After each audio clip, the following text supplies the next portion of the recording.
Welcome back to my channel, guys.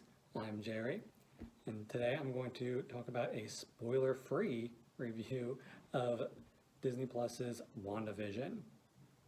So, I decided to go completely, do a big no-no here, and I'm not going to go off any notes. Normally I have notes here, and I'll be looking at those to, figure out what I'm going to say, and that's just normal practice for videos.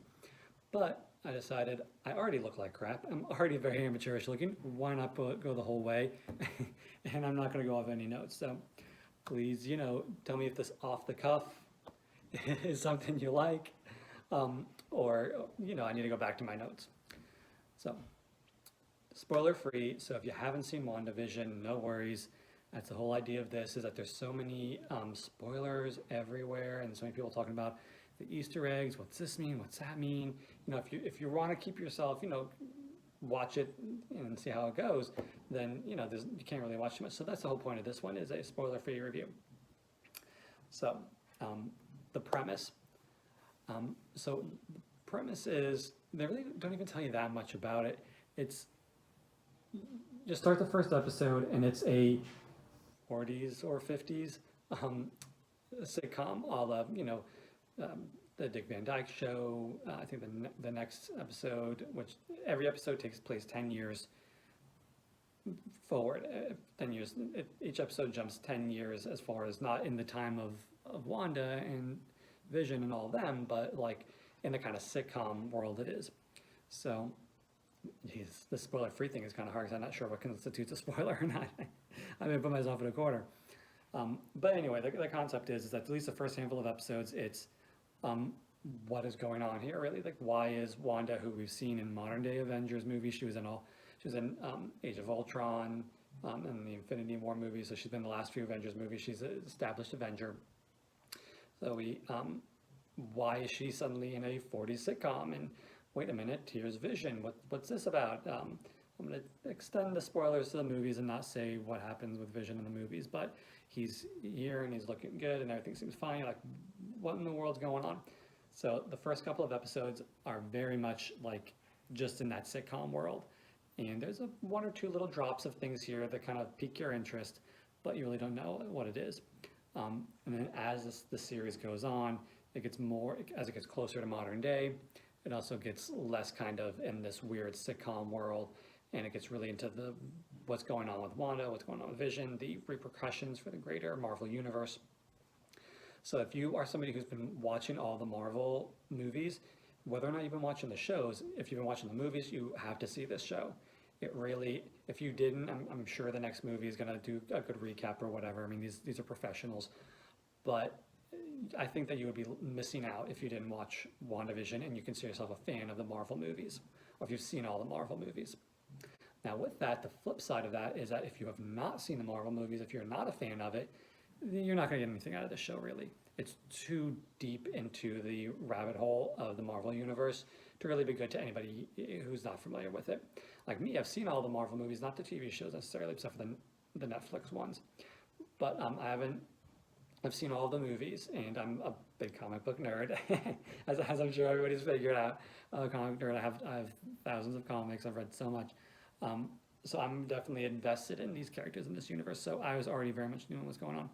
But my wife, on the other hand, she's only seen sporadic of the movies and really doesn't know anything of what's going on. She's seen a couple of them, she doesn't know any of it. So she didn't watch it at all, and you know what, she didn't need to watch it. If she would have watched it, she would have just been lost. So if you're not already familiar with the movies and with that universe, it really doesn't serve you any purpose to watch it. You'll be so lost.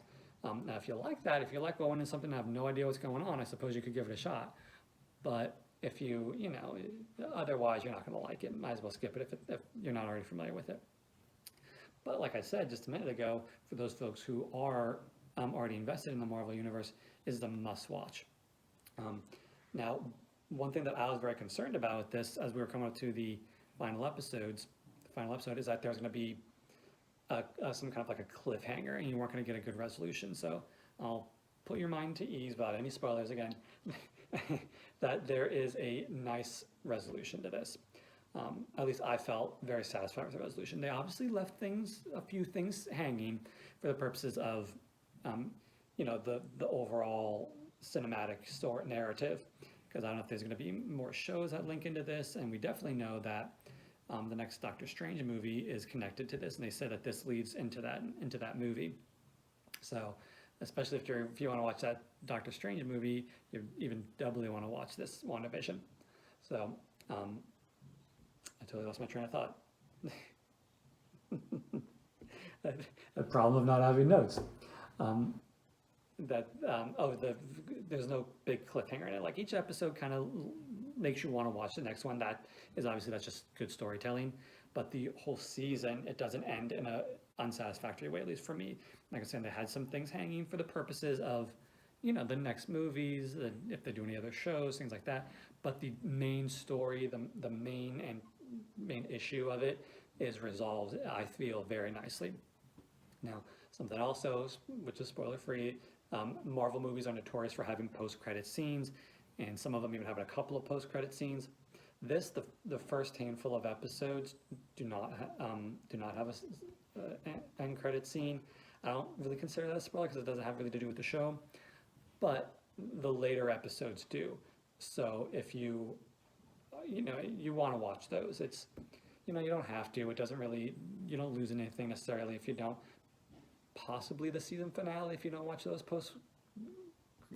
post-credit scenes, you might lose out a little bit on that. So, I mean, you're paying for Disney Plus. So you're in your comfort of your own home. What's it going to cost you to fast forward past those credits to get to the post-credit scene? So just check that out on each episode. I don't know exactly which episode they started at, but once they start, then they're on the episodes. You're going to go ahead and check them out for every episode is what I'm saying.